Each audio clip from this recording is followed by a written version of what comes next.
Hi, welcome to Moosejaw'b RC. I am Joe, I'm your host, and this episode is Body Shop. Episode 2, I think. In Body Shop, what we do is kind of either a new body or an old body, and then we work on it. We improve the body look. And I decided to make videos on it from now on to help you out, steal my secrets, just some ideas, and maybe you'll share yours. Maybe people will share in the comments, and you could get something from other people as well, besides just me. What are we working on is a Proline VW buggy for a Yeti. This is all painted on the inside already, and the driver's pretty good. I'm gonna leave that alone and everything. Even the Axial and the Vanquish symbol are all painted inside. The commission calls for it to be patina, so we're gonna patina it up. Here's the kicker. Tomorrow's concourse at Axialfest 2023. I believe it starts at 11. I don't know. It is now almost 3 o'clock on the Thursday beforehand, and we're gonna try to get this done in less than 24 hours. Some good things about it, it's already cut. It's gotta be patina on the outside. I don't have to do too much on the inside, even though I will mask and stuff like that. I am gonna try something different though. I'm gonna use some cellophane here, Glad wrap, and I'm gonna cut up into pieces, and after I get a metal looking base, I'm gonna take some of those and just put it on there to work as some random mask where maybe bare metal. Hopefully it works. We shall see. On the outside, obviously we start with some poly paint, polycarbonate, and I like Tamiya because it's dependable. And like I said, the metal, the first base, the foundation, if you will, of the paint job is going to be 3 separate metals, 3 separate metal type colors: silver, some gloss aluminum, and then my favorite bright gunmetal. And maybe with a touch of smoke just to darken some areas. These aren't going to be solid on the body. They're just going to be kind of fade in and out of each other and not even be perfect. Then we have our rust base colors, and I like dull red. Also, I thought I had a different brown, but I have dark earth, which is pretty good. And as you can see, these are ASTS Tamiya colors, but once we have our poly there, we can adhere that as well. And another little rust color that I like to add is camel yellow. Our main color is going to be this cobalt green, and then obviously our flat clear to flatten it all up. I do have some airbrush things on hand, again some rust spots that I will be looking at. Plus we're going to be going for a dripped, rusty kind of look. With this image that I'm showing you here, I'm going to try some techniques where you see this drip of rust running down. Should look good. Paper towel, or maybe even a sponge, and then just kind of squeeze it and let it drip down and then wipe away some areas. This should work. This stuff is this black already, and it is very diluted with reducer, which I also use for this technique. I've done it before, but not on this scale of this body. Let's prep the body first. So I did disassemble body bits and all of that, but we're gonna put it off to the side because we don't need it, because this is our main thing. What we will do is mask the windows inside and out just in case, and then I'm gonna mask off this rear kind of plastic molded cage looking area of the body, and we'll flatten that later, but I want to save it as is, maybe rust it up a little bit.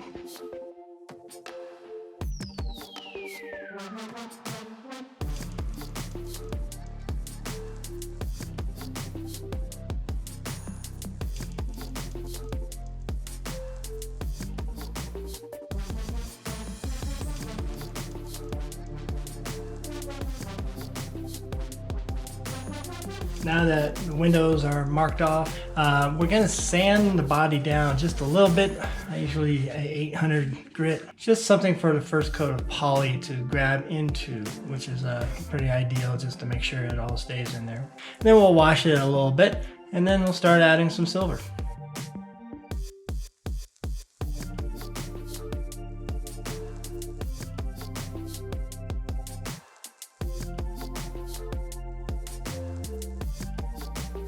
Okay, Okay, so the body is prepped and ready and masked off, and now at this point I would usually give my cans of paint a hot bath, meaning put a coffee cup and put some hot water in it, maybe even microwave the water for 20 seconds and let it sit there for a couple minutes so that the pressure builds on the inside and comes out evenly. But it is like 90 something degrees, maybe even 100 degrees here in the garage, and maybe even outside.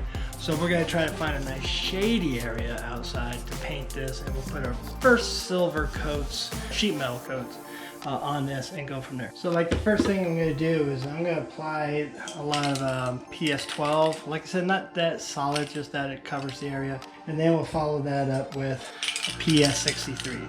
This way we have our polycarbonate coat on there, and that after that we can adhere like Tamiya AS or TS paint. This is a gloss aluminum. I just want to put this on for texture to the silver. That's going to be hopefully showing the bare metal through the paint and so forth. So we're going to do that first.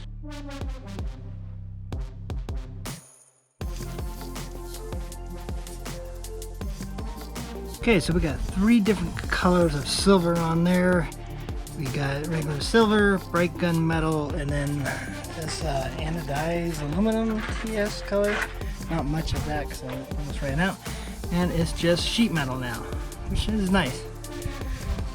Now we're going to go inside and we're going to chop up some of that saran wrap and try to mask off some of these things in a patchy way. So you can see the different colors, tones of the silver, the bright gunmetal, and so forth.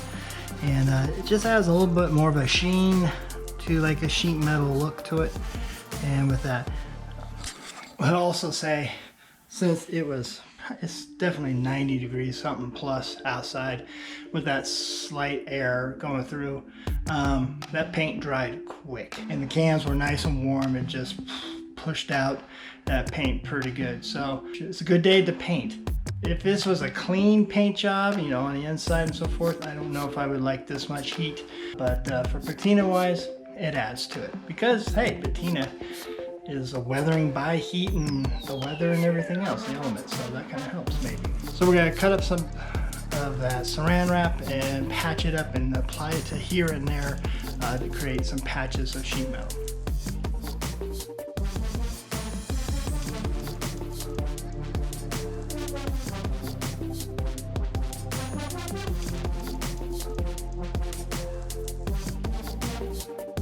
Okay, so with that, it didn't quite just go on like saran wrap would.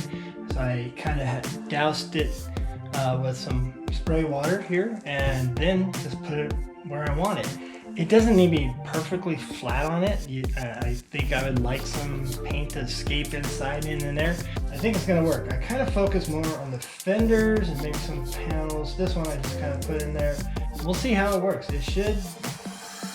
I feel pretty good about it. Probably add some rust colors first, and then we'll put some salt on top of that, and then some other layers, salt, and just keep going and see what we come up with.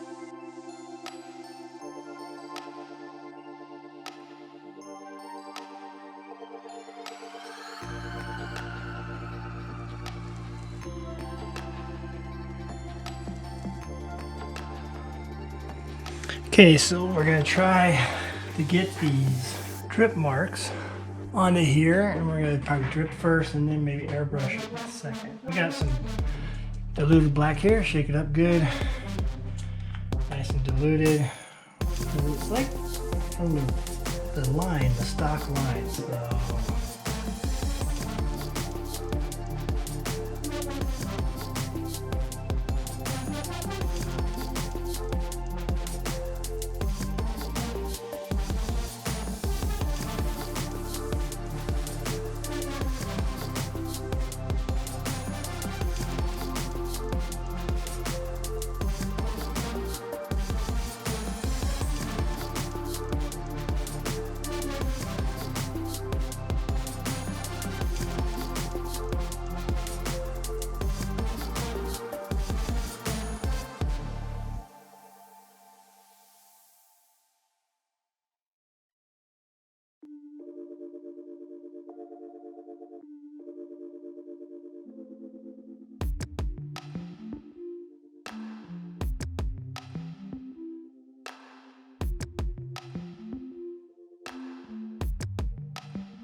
Folks, it is done.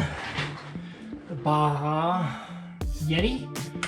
We found some weathering master from Tamiya. We added some of that. We added a last clear coat of matte PS55, and we airbrushed some rust on there, but again covered it with the poly. So let's take off these window maskings.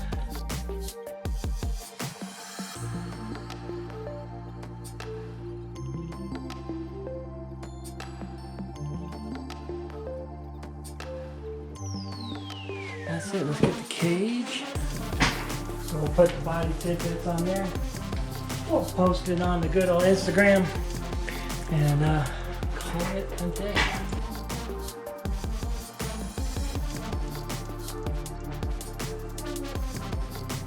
So thanks again for joining episode 2 of Moosejaw'b Body Shop, and hit the like button, comment, and all that stuff. Give me some ideas on how I can improve on this, help other people do this, and we'll see you on the next video.